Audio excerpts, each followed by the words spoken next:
बिस्मिल्लाहिर्रहमानिर्रहीम, अस्सलाम वालेकुम। मेरा नाम उमर है और आज हम जिस टॉपिक पे बात करने जा रहे हैं वो है फुल स्टैक वेब डेवलपमेंट। ठीक है जी। यानी अगर हमने वेब डेवलपर बनना है 2021 में तो हमें कौन सा रोड मैप बेसिकली यूज़ करना चाहिए, उसके हवाले से हम सारी आज डिस्कशन करेंगे। तो बिफ़ोर मूविंग फॉरवर्ड हम लोग देख लेते हैं कि जर्नली वेब बेसिकली काम कैसे करती है। तो आप ब्राउज़र में मिसाल के तौर पे आप गूगल में लिखते हो पाकिस्तान, ठीक है। तो वो पाकिस्तान की क्यूरी जो होती है ना, वो आपकी जाती है वेब सर्वर को, यानी गूगल के सर्वर को जा रही होती है, ठीक है।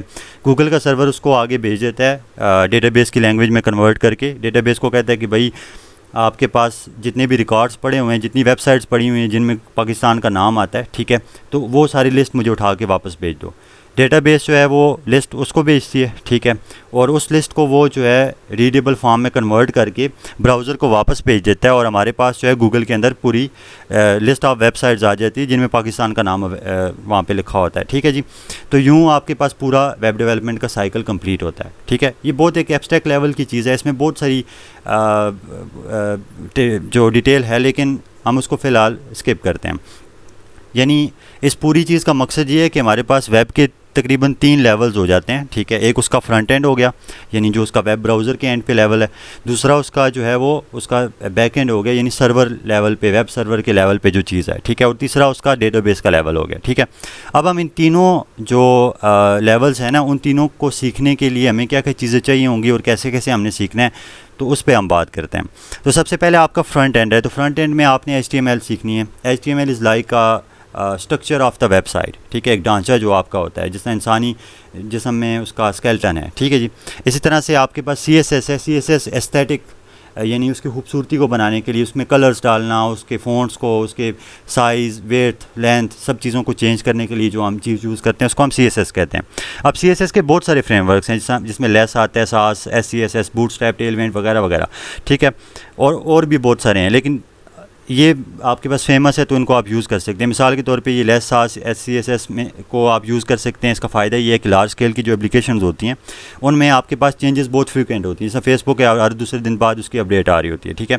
या क्लाइंट आपको कहता है कि भाई मुझे ये कलर चेंज कर दो फ़लाँ चीज़ का थ्रू आउट द वेबसाइट। तो अब अगर आपने सिंपल CSS यूज़ की हुई है ना, CSS में ये है कि आपको 50 जगहों पर उसको चेंज करना पड़ेगा। ये सास या CSS में फ़ायदा आपको ये होता है कि आपने वेरिएबल्स बना लेते हो मुख्तलिफ़ चीज़ों के, और उनका सिर्फ जब आप वैल्यू चेंज करते हो तो थ्रू आउट द वेबसाइट वो चेंज हो जाती है। बूटस्ट्रैप आपको देती है हेल्प मोबाइल को वेबसाइट को मोबाइल रिस्पॉन्सिव बनाने में। टेलविंड के बहुत सारी आपको बिल्ट इन कंपोनेंट्स मिल जाते हैं, तो इजीली आप जो है वो उनको इंटीग्रेट कर सकते हो, तो आपके डेवलपमेंट टाइम को बचाती है, यानी आप क्विकली जो है वो वेबसाइट बना सकते हो। इसके अलावा आपके पास जावास्क्रिप्ट है। जावास्क्रिप्ट के बहुत सारे वर्जन्स आपको मिलेंगे, जिस तरह वेनिला जावास्क्रिप्ट, बाकी सारे, लेकिन आपने जो सीखना है वो ES6 उसका जो वर्जन है वो आपने सीखना है, ठीक है। या आप टाइपस्क्रिप्ट भी सीख सकते हो। इसका फ़ायदा आपको ये होगा कि आगे जो मुख्तलिफ फ्रंट एंड के फ्रेमवर्क्स हैं, ठीक है, तो उनमें आपको ये जो ES6 वर्जन है इसका, ये आपको काफ़ी हेल्प देगा, ठीक है, क्योंकि इसमें काफ़ी एडवांस कंसेप्ट्स हैं जो कि आगे फ्रूटफुल होते हैं। तो आपके फिर अगला लेवल आता है आपके पास फ्रंट एंड फ्रेमवर्क का। तो फ्रंट एंड फ्रेमवर्क्स के अंदर आपके पास मल्टीपल ऑप्शंस हैं, जिसमें React.js आता है, एंगुलर, व्यू वगैरह आता है। अगर आपने पाकिस्तान के अंदर जॉब करनी है, पाकिस्तान के सॉफ्टवेयर हाउसेज़ के अंदर, तो आपके लिए रिकमेंडेड है कि आप React.js सीखो, ठीक है। अगर आपने फ़ॉरेन की किसी कंपनीज़ के लिए बाहर की जॉब करनी है, फिर ये मैटर नहीं करता कि आप React सीखते हो, एंगुलर सीखते हो, व्यू सीखते हो, जो मर्ज़ी आप सीख लो, ठीक हो गया। But for Pakistan I would suggest you कि आप React ही सीखो, ठीक है जी। अच्छा, बैकएंड के ऊपर आपके पास हमारे पास जो ऑप्शन अवेलेबल है उनमें लारावेल है, ठीक है, जो कि PHP बेस्ड आपके पास फ्रेमवर्क है। बहुत सारी आप ये चीज़ें सुनोगे कि भाई लारावेल या PHP जो है वो ख़त्म हो रही है, उसको अब कोई नहीं यूज़ करता, बट ये ऐसा हकीकत में नहीं है, ठीक है। लॉन्ग टर्म पे बेशक आप कह लो कि 5-10 सालों में शायद ये ख़त्म हो भी जाए, बट ये है कि अभी करंटली बहुत ज़्यादा इसके अंदर एप्लीकेशंस हमारे पास अवेलेबल हैं और उनकी मेंटेनेंस चल रही होती है। सो आपको इसकी जॉब्स भी अभी फ़िलहाल मार्केट में काफ़ी ज़्यादा अवेलेबल हैं, ठीक है। तो अगर आप ग्रेजुएशन करने वाले हो, ठीक है, और आप कहते हो कि भाई मुझे ग्रेजुएशन के बाद क्विकली कोई जॉब मिल जाए, तो आप ये लारावेल भी सीख सकते हो। इसमें आपको ईज़िली जॉब मिल जाएगी पाकिस्तान के अंदर। फिर वर्डप्रेस डेवलपमेंट है। कंफ्यूज नहीं करने इस वर्डप्रेस डेवलपमेंट को जो आम तौर पे लोग वर्डप्रेस कर रहे होते हैं उसके साथ में, क्योंकि उधर सिर्फ वो कस्टमाइज़ कर रहे होते हैं कि थीम बनी बनाई किसी की डाउनलोड कर ली, उसको 2-4 कलर चेंज कर दिए, 2-4 टेक्स्ट चेंज कर दिए, ठीक है। यहाँ पे जिस हम वर्डप्रेस डेवलपमेंट की बात करें उसमें आपकी थीम डेवलपमेंट है, प्लगइन डेवलपमेंट है। ये आप जब करते हो तो आप एक इसको वर्डप्रेस को एज अ बैकएंड यूज़ करके उसमें आपको जो सीखना होगा वो थीम एंड प्लगइन डेवलपमेंट है, तो इसमें आपका कैरियर हो सकता है, इसमें फिर आपको वो 1 लाख 1.5 लाख वाली जॉब्स मिल सकती हैं, ठीक है जी। अच्छा, फिर थर्ड ऑप्शन पे आपका आता है जी Node.js, ठीक है। उसमें Express.js आप उसका फ्रेमवर्क है बेसिकली, तो ये आप सीख सकते हो इंटरेक्टिव ऐप्स बनाने के लिए, ठीक है, रियल टाइम एप्लीकेशंस बनाने के लिए। अगर आपने पीछे React सीखा हुआ है तो Node.js सीख लें, ये आपके लिए बड़ा हेल्पफुल हो सकता है। और इनफैक्ट अगर आपने फ्रीलांसिंग करनी है या बाहर के लोगों के लिए काम करना है तो फिर भी ये बड़ा अच्छा फ्रेमवर्क है, ठीक है जी। इसके अलावा चौथा ऑप्शन आता है ASP.NET कोर का। अगर आपने का इरादा है कि भाई आपने फ्यूचर में गवर्नमेंट जॉब करनी है या इस तरह की कोई चीज़ करनी है तो this is the framework for you, ठीक है जी।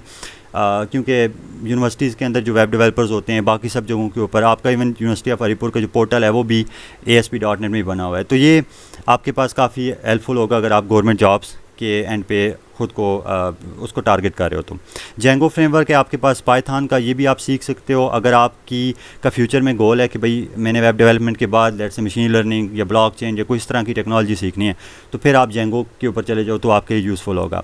JSP है आपके पास, ये अगर आपने बाहर की कुछ बड़ी कंपनीज़ में काम करना है जिधर हाई एंड एप्लीकेशन हैं जहाँ पे बहुत ज़्यादा उनको परफॉर्मेंस चाहिए होती है या कंप्यूटेशनल पावर चाहिए होती है, तो वो उस एंड पे आपको जो है वो JSP में आपका इजीली हो सकता है, वो आप सीख सकते हो। रूबी ऑन रेल्स है, ठीक है, ये थोड़ा पुराना फ्रेमवर्क हो गया है लेकिन स्टिल इसमें भी आप ये भी आप सीख सकते हो अगर आप सीखना चाहो तो, ठीक है जी।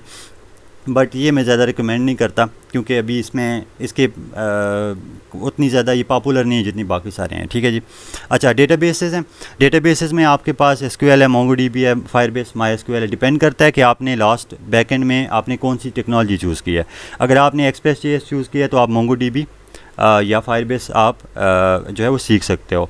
इसी तरह से अगर आपने लेट से कोई वर्डप्रेस या लारावेल जिस तरह की कोई चीज़ यूज़ की है, ये रूबी आपने चूज़ किया है तो आप MySQL सीख सकते हो। इस तरह अगर आपने ASP.NET कोर अगर आप उस पर बैक एंड पे कर रहे हो तो आप SQL और Oracle वगैरह की जो है वो आप सीख सकते हो, ठीक है।